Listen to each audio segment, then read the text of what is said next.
السلام عليكم ورحمة الله وبركاته. قناة الدكتور أحمد عبد اللطيف الطبية، صحتك تهمنا.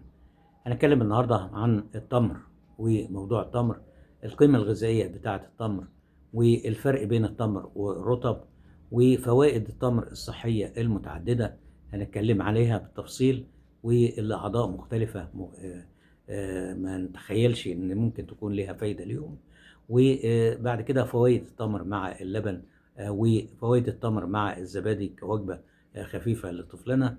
بعد كده بنتكلم عن أضرار التمر وأضرار خاصة لو أكلناه قبل النوم. ونتكلم بعد كده عن أفضل وقت لتناول التمر والكمية المسموح بيها يوميا عشان ما نحصلش أي مشاكل، وإمتى يكون التمر غير صالح للأكل، ومين هم الناس الممنوعين من أكل التمر. كل ده هنتكلم فيه في الفيديو بتاع النهارده. نرجو في البداية اللي ما عملش اشتراك في القناة رجاء يعمل اشتراك، ولو عجبكم الفيديو اعملوا لايك جميل وشيروه لاكتر عدد من حبايبكم واصحابكم وجروباتكم، وضغطوا على زر الجرس وضغطوا على كل توصلكم كل الاشعارات بتاعتنا. اول حاجه بالنسبه للتمر، القيمه الغذائيه بتاعته. ال 100 جرام بتاعه، ال 100 جرام من التمر بيعطينا حوالي 277 سعر حراري.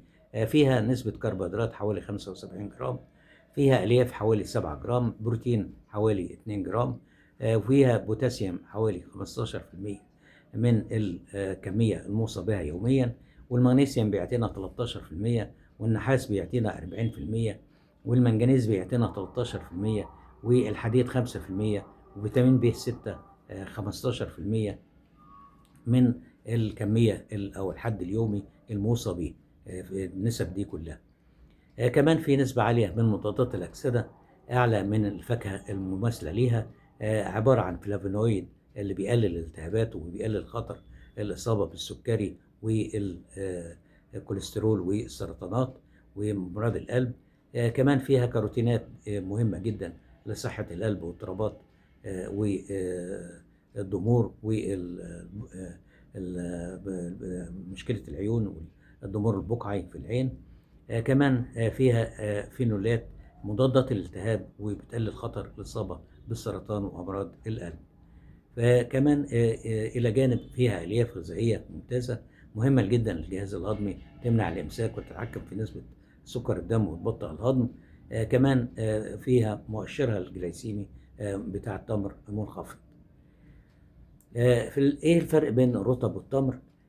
الرطب ده يعتبر المرحلة الأولانية من تطور التمر، يعني بيبقى غني بالمية وأقل في السعرات الحرارية والعناصر الغذائية زي السكر والكربوهيدرات، مع بالمقارنة بالتمر الجاف اللي هو بيكون مركز فيه السعرات عشان فقد المية بتاعته.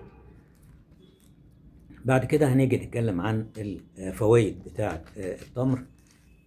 ففوائد التمر الصحية، أول حاجة إن هو مصدر جيد للطاقة، لأن فيه سكريات طبيعية عبارة عن سكر الجلوكوز، سكر الفركتوز، السكروز اللي هو عبارة عن جلوكوز مع الفركتوز مع بعض، وده بيرفع لنا مستويات الطاقة بسرعة. تاني حاجة اللي هو بيعزز لنا صحة الدماغ، لأنه غني بمضادات الأكسدة اللي بتقينا من الإجهاد التأكسدي والالتهابات اللي ممكن تحصل في خلايا المخ. كمان بيخفف لنا من أضرار الهضم زي الإمساك، بيقلله لأن فيه نسبة ألياف كويسة غير قابلة للذوبان، وبيحفز هضم الأكل لأن الألياف دي بتغذي البكتيريا النافعة في الأمعاء فبتحسن الهضم، زائد إنها بتعمل زي ملين فبتنظف القولون من السموم. كمان بيقينا من فقر الدم لأنه مصدر جيد للحديد اللي هو مهم جدا عشان تكوين الهيموجلوبين فيه وتكوين كرات الدم الحمراء اللي بتنقل الأكسجين مع الدم لخلايا الجسم. كمان بيقينا من الإصابة بأمراض القلب وتصلب الشرايين، لأنه بيساهم في تقليل نسبة الدهون الثلاثية في الدم. كمان من ضمن الفوائد بتاعته ان هو مثالي للست الحامل ولكبار السن عشان يحافظ لهم على صحة العظام والدم، ومليان مواد غذائية وعناصر غذائية تعزز الطاقة ليهم والمناعة وصحة الجهاز الهضمي وصحة القلب. بالنسبة للحامل ليها فايدة تحفيز المخاط اللي هو الآلام الولادة في نهاية فترة الحمل، فمفيدة لصحة الحامل، بتعزز لها كمان صحة الجلد، بتقلل الإجهاد التأكسدي، وبتخلي البشرة مضادة للشيخوخة وأكثر شبابا، فبتعطي تحلية طبيعية ليها، محلي طبيعي لأنها مصدر للفركتوز بدل السكر الأبيض، فممكن تستخدمها الحامل وكويسة ليها. كمان بالنسبة لأمراض القلب مهمة جدا، بيقلل من خطر أمراض القلب زي ما احنا قلنا، لأن في مضادات أكسدة فلافونويد اللي بتقلل الالتهابات وتحمي الأوعية الدموية من التصلب، وبتخفض ضغط الدم لأنها غنية بالبوتاسيوم والمغنيسيوم اللي مهمين عشان نحافظ على ضغط الدم المنخفض والصحي. كمان بيحسن لنا مستويات الكوليسترول، لأن في ألياف بتقلل الكوليسترول الضار اللي هو ال LDL، فبتقلل من خطر الإصابة بالجلطات والنوبات القلبية. كمان مناسب لجماعة الرياضيين والناس اللي بيشتكي من التعب المزمن، لأنه مصدر طبيعي للطاقة بدون أي منبهات، وخصوصا لو الرياضيين خدوه الصبح مع كوباية قهوة أو كوباية حليب، أو قبل التمارين الرياضية بساعة، أو كوجبة خفيفة بين الوجبات للحفاظ على مستويات سكر الدم. كمان بيحسن الهضم لما ننقع التمر في المية لعدة ساعات وناخده الصبح، فبيحسن الهضم بتاعنا. بيحسن صحة الدماغ وبيقلل التوتر، لأنه بيحتوي على فيتامين B6 بيريدوكسين اللي بيحسن وظائف المخ، وبيقلل القلق والتوتر لأن فيه مغنيسيوم، وبيحتوي على التريبتوفان المهمين لتهدئة الأعصاب، وبيقلل خطر الإصابة بالزهايمر، وبسبب مضادات الأكسدة اللي بتحمي خلايا الدماغ. وفيه فيتامين د لما نتناول التمر مع الجوز أو اللوز، فبيعطينا فايدة أكتر لصحة الدماغ. كمان مهم جدا لصحة العظام ومنع الأنيميا، لأن فيه نسبة حديد كويسة، وبيعزز جهاز المناعة لأنه مليان مضادات حيوية طبيعية تحمينا من الأمراض. وبالنسبة للعظام لأنه بيحتوي على فوسفات ومغنيسيوم وكالسيوم، فبيمنع هشاشة العظم إلى كبار السن. وكمان مفيد للحوامل وكبار السن، يحافظ على صحة العظام بتاعتهم، وبيقلل من آلام والتهابات المفاصل، لأن فيه عناصر زي المنجنيز وزي السيلينيوم والنحاس، إلى جانب فيتامين ك اللي له خصائص مضادة للالتهابات، فبتؤدي إلى نمو عظام صحية. و تاني حاجة اللي هو بالنسبة للفوائد بتاعته، بيحمي الكبد، لأنه بيحتوي على مواد مضادة للأكسدة، وبيساعد على التخلص من الجذور الحرة، فبيفيد الكبد الدهني، ولكن فيها دراسات قليلة، محتاجين مزيد من الدراسات. بيقول لنا بالنسبة للكبد الدهني إنه بيخفض مستويات الدهون والكوليسترول في الجسم، فيحسن بالتالي الكبد الدهني. كمان بيحمي الكبد من التليف، لأنه بيمنع تسمم الكبد، ولأنه له خصائص مضادة للالتهابات، وبيحتوي على مواد لها خصائص مضادة للأكسدة بتساعد على التخلص من الجذور الحرة في الجسم. كمان فوائده بالنسبة للجهاز العصبي أو الأعصاب، بيدعم الجهاز العصبي ووظائفه، لأنه فيه نسبة عالية من البوتاسيوم، فبيعطينا نظام عصبي صحي، وبيوفر لنا الطاقة للجهاز العصبي، لأن فيه مجموعة فيتامينات بتوفر الطاقة، فيتامين B1 وB2 وB6 وB3 النياسين. لانخفاض مستوى الفيتامينات في الجهاز بيعمل إرهاق للجهاز العصبي وضعف ومشاكل في التركيز. كمان بيساعد على الذاكرة بتبقى كويسة، وزيادة سرعة نشاط الدماغ ويحسن أدائه، لأن فيه بيحتوي على قلنا فيتامين B6 والفيتامين G. كمان بيقينا من الأمراض العصبية زي الزهايمر والخرف، لأنه بيقلل من مستويات الانترلوكين 6. مهم جدا لأمراض العيون، يحمينا من العمى الليلي والضمور البقعي، لأن فيه فيتامين أ ومضادات أكسدة كاروتينات اللي بتقوي النظر وبتغذي شبكية العين بشكل غير مباشر. وطبعا فيها زنك ونحاس اللي هما وحديد بيفيدوا الشبكية وبيقللوا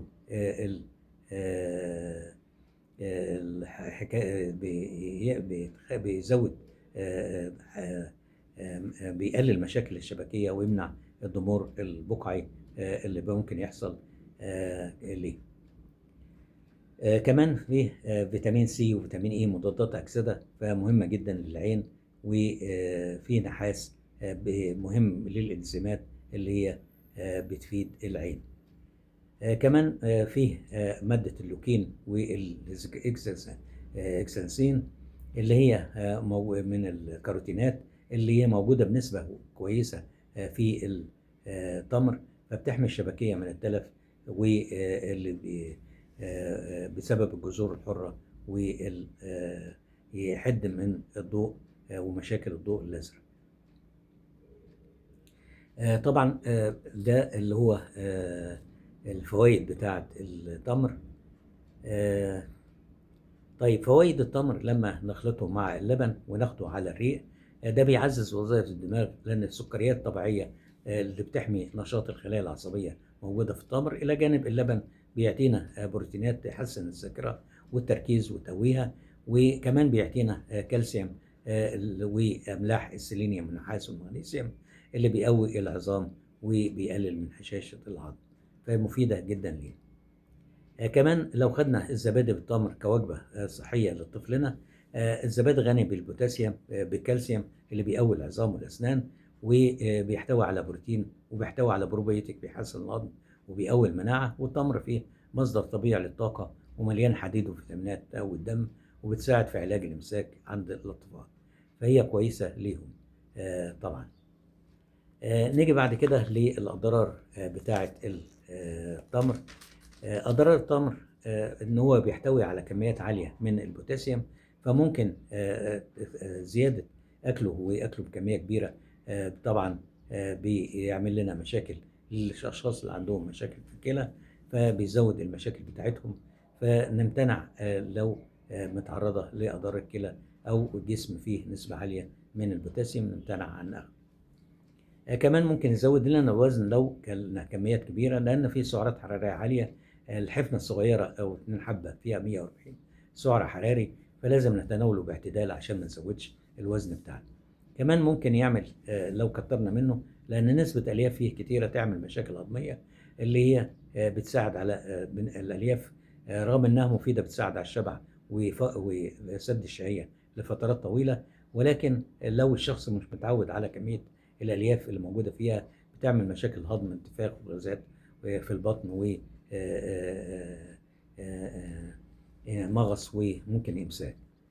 كمان الأشخاص اللي عندهم عدم تحمل الفركتوز، لأن التمر فيه نسبة عالية من سكر الفركتوز، فعدم تحمل الفركتوز يعني عدم القدرة على تكسير سكر الفركتوز، فلما ياكلوه الأشخاص اللي عندهم حساسية ليه أو عدم تحمل اللاكتوز، بيتفاعل اللاكتوز مع البكتيريا في الأمعاء، فممكن يعمل انتفاخات وغازات في البطن ومغص. كمان لو استخدمناها بكمية كبيرة وفترة طويلة، ممكن زيادة خطر الإصابة بالسكري من النوع الثاني. كمان فرط البوتاسيوم زي ما احنا بنقول في الدم. البوتاسيوم النسبة الطبيعية بتاعته 3.6 إلى 5.2 ملي مول لكل لتر، ولو زاد عن 7 ملي مول لكل لتر يعمل لنا مشاكل أو فرط بوتاسيوم في الدم، ويعمل لنا مشاكل في الكلى، فطبعا نمنع أو نقلل الإفراط فيه، ونمنع إذا كان عندنا مشكلة في الكلى. كمان المشاكل الهضمية ممكن تحصل كمان مش من الألياف، من الطبقة اللي بيغلفوا بيها التمر اللي هي تحتيه اللمعان، اللي هو نوع من الشمع. كمان التمر لو أكله طفل صغير وما خدناش بالنا، ممكن يحصل له انسداد للقصبات الهوائية، لأنه صلب وحجمه بيكون كبير بالنسبة للطفل صغير. كمان علشان فيه نسبة عالية من السكر، فممكن يسبب تسوس الأسنان، ولذلك بنحرص على تفريش الأسنان لما نيجي نتناوله. امتى يبقى التمر غير صالح للأكل؟ طبعا لو أصبح لونه داكن جدا غامق، أو مذاقه مش كويس وعطى ريحة غير طبيعية، أو أي علامات تدل على حدوث عفن أو تغير في الملمس بتاعه وبقى لين جدا أو جاف جدا، معناه فقد الجودة بتاعته. طبعا نيجي بعد كده لكمية التمر المسموح بها يوميا. هي كمية المعتدلة من حوالي من 3 ل7 تمرات كل يوم. كجزء من نظام غذائي متوازن. في مريض الكلى نتجنب التمر زي ما احنا اتكلمنا عليه. أفضل وقت لتناول التمر اللي هو على الريق عشان يحسن صحة الجسم بشكل عام، ويحسن الجهاز الهضمي بشكل خاص، وبنستفيد من فوائده الصحية، وبيوفر لنا الألياف لزيادة الشعور بالشبع طول اليوم. طبعا في حديث لسيدنا محمد صلى الله عليه وسلم بيقول: من تصبح كل يوم 7 تمرات عجوة لم يضره في ذلك اليوم سم ولا سحر. طبعا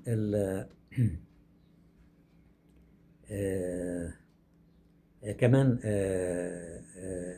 ليه طبعا بيقولوا ياخدوا التمر ناكله عدد فردي؟ لأن في حديث الرسول بيقول إن الله يحب الوتر، فطبعا الأعداد الفردية بتبقى كويسة. نيجي بعد كده للتمر ممنوع لمين؟ التمر ممنوع لبعض الحالات الصحية، حالات الحساسية من التمر، في بعض الناس بيبقوا حساسين ليهم. كمان للناس اللي عندهم حساسية أو حالات صحية زي طفح جلدي أو نوبات ربو أو حساسية العفن. الفاكهة المجففة ممكن تسبب زيادة في نوبات ضيق النفس عند مرضى الربو، وممكن تسبب طفح جلدي. كمان بنقلله أو ما ياخدوش بكثرة لمرضى السكري، لأن فيه سعرات حرارية عالية ممكن تزود سكر عالي. كمان لمرضى الكلى عشان إذا كان فيه نسبة بوتاسيوم عالية. كمان متلازمة القولون العصبي أو بعد تناول وجبة كبيرة، لأنه ممكن يعمل إسهال، لأن فيه سكر السوبيتول اللي بيزود حركة الأمعاء. فهل يا ترى التمر مضر للقولون؟ التمر بيحتوي على نسبة عالية من الكربوهيدرات قصيرة السلسلة اللي بتمتص بسرعة، بتمتص ببطء قصدي، وبتتهضم أو بيقل أو ما تتهضمش كامل في الأمعاء الدقيقة، بنعتبرها من الفودماب، فبتؤدي تراكمها إلى مشاكل في الجهاز الهضمي، انتفاخ وضيق القولون واضطرابات المعدة. فلذلك المرضى اللي عندهم متلازمة القولون العصبي يقللوا منها أو ممنوعين من أكل التمر. بكده يكون وصلنا لنهاية الفيديو بتاعنا. نرجو في النهاية اللي ما عملش اشتراك في القناة رجاء يعمل اشتراك، ولو عجبكم الفيديو اعملوا لايك جميل وشيروه لأكتر عدد من حبايبكم وأصحابكم وجروباتكم، وضغطوا على زر الجرس وضغطوا عليه عشان تجيلكم الفيديوهات بتاعتنا.